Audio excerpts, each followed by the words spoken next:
Serial में आने वाला है एक नया ट्विस्ट। अब अनुज और अनुपमा वापस से आशा भवन आते हैं और आशा भवन आते ही वह देखते हैं कि डिम्पी आद्या पे चिल्ला रही है और वह डिम्पी आद्या पे हाथ उठाने की कोशिश करती है। उतने में ही अनुज डिम्पी का हाथ पकड़ लेता है और डिम्पी अनुज और अनुपमा को देख के काफी ज्यादा चौंक जाती है और यह सोचती है कि आखिरकार अनुज और मम्मी जी यहाँ कैसे आ गए। तभी अनुज डिम्पी से यह कहता है कि तुम्हारी इतनी हिम्मत, तुमने मेरी बेटी पे हाथ उठाने की जरूरत भी कैसे की, आखिरकार तुम इतनी कैसे बढ़ सकती हो। तभी अनुपमा यह कहती है कि डिम्पी तेरी इतनी हिम्मत, तूने मेरी बेटी पे हाथ उठाने की जरूरत भी कैसे की। तुझे पता है मेरी बेटी दूसरों के लिए कितना सोचती है, वह घर में सबकी हेल्प करती है। तभी डिम्पी यह कहती है कि मम्मी आपको ज्यादा बोलने की जरूरत नहीं है, ये आपकी बेटी मेरे बेटे को मेरे खिलाफ भड़का रही है। तभी अनुपमा यह कहती है मेरी आद्या ऐसी है ही नहीं। तभी आद्या अनुपमा से यह कहती है मम्मी ऐसा बिल्कुल भी नहीं है ये, जबकि अंश को कमरे में बंद करने जा रही थी तो अंश मेरे पास भाग के आ गया और मैंने अंश को यह बोला था अगर तुम्हारी मम्मी तुम्हें मारे तो मेरे पास आ जाना। तो मैंने इन्हें यही बोला कि आप अंश पे हाथ उठा नहीं सकती हो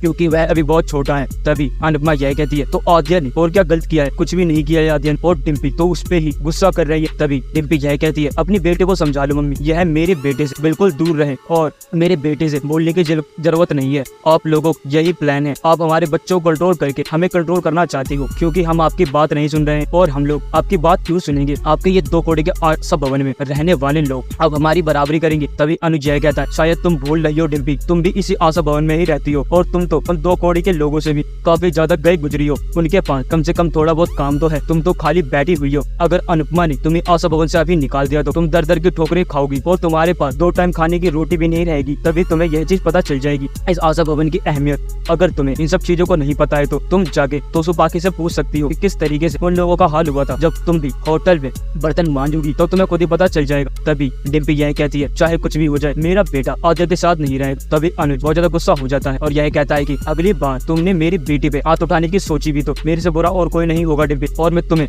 ये लास्ट वार्निंग दे रहा हूँ, वरना तुम इस आशा भवन के बाहर मिलोगी और तुम्हारा अकड़ भी खत्म हो सकता है। तभी अनुपमा जय कहती है कि डिम्पी तूने बहुत गलतियां कर ली है, अब तुझे गलती करने का बिल्कुल भी मौका नहीं मिलेगा। बस तो मैं तुझे यही समझा रही हूँ कि तू और सुधर जा और तूने मेरी बेटी पे थोड़ा भी अकड़ दिखाने की या रोक जमाने की कोशिश की तो मेरे से बुरा कोई भी नहीं होगा और मेरी आद्या के साथ सारे बच्चे खेलेंगे। अगर तुझे इतनी ही प्रॉब्लम है डिम्पी तो तू इस आशा भवन को छोड़ के जा सकती है और यहाँ वापस आ भी मत जाइयो। जब तुझे रोड पे दर दर की ठोकर खानी पड़ेगी तो तुझे हमारी खुद ही अहमियत समझ में आ जाएगी। पता नहीं तो कैसी हो गई है, तो पहले तो ऐसी नहीं थी या तो पहले भी ऐसी थी, हम लोगों को खाली झूठ दिखाती थी कि तू अच्छी है। तभी डिम्पी यह कहती है जब तक मैंने आपका साथ दिया तो मैं अच्छी बनी रही और जब मैं आपके खिलाफ रहने लगे आप मुझे बुरा बना रही हो। आप मम्मी शुरू से यही करती हो, आपको अपने लोग अभी अच्छे लगते नहीं, आपको पराये बच्चे ही अच्छे लगते हैं और आप उन्हीं का साथ देती हो। तभी अनुपमा यह कहती है कि अगर तूने 1-2 वर्ड और बोला तो मेरा तेरे पे हाथ उठ जाएगा। जी हाँ दोस्तों, अब क्या होगा आने वाले एपिसोड में आप अपनी कमेंट बॉक्स में राय हमें जरूर बताएं। अगर आपको यह वीडियो पसंद आई है तो आप ये वीडियो को लाइक करें, हमारे चैनल को सब्सक्राइब करना ना भूलें।